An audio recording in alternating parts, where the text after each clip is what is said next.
Roman Reigns' lengthy absence from WWE programming is reportedly set to come to an end in the near future.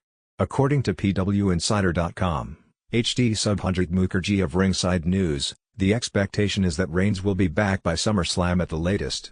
The report added that plans at one point called for Reigns to return 2 to 3 weeks before SummerSlam, and if that remains the case, he could return at any moment since SummerSlam is scheduled for August 3. Reigns has not been seen in a WWE ring since WrestleMania 40 in April when Cody Rhodes defeated him in the main event of Night 2 to win the undisputed WWE Championship.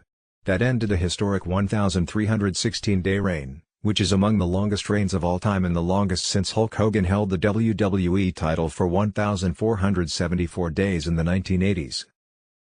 During Reigns' absence, Solo Sikoa has taken over leadership of the Bloodline, referring to himself as the Tribal Chief. In addition to kicking Jimmy Uso and Paul Heyman out of the group, Sikoa brought in Tama Tonga, Tonga Loa, and Jacob Fatu.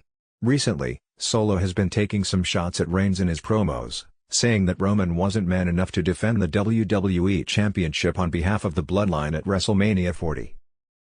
On this week's episode of SmackDown, Sikoa said that if Reigns ever does return to WWE, Roman will have to acknowledge him as the new Tribal Chief.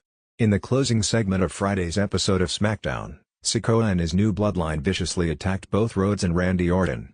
Previously, the Bloodline beat Rhodes, Orton, and Kevin Owens in a 6-man tag team match at Money in the Bank with Solo pinning Cody, so all signs point toward a WWE Championship match between Rhodes and Sikoa at SummerSlam.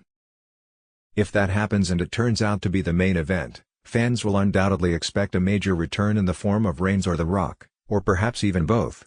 With SummerSlam on the horizon, it would make the most sense for WWE to wait until then to bring Reigns back rather than burning the surprise on a random episode of SmackDown beforehand. Reigns had one of the most successful runs in WWE history while he was world champion, and he became more popular than ever despite being a heel since fans appreciated what he was doing. The WWE Universe has seemingly been waiting for a reason to fully embrace Reigns as a babyface, and if he shows up at SummerSlam to confront Solo and the Bloodline, then he will be fully cemented as a fan favorite.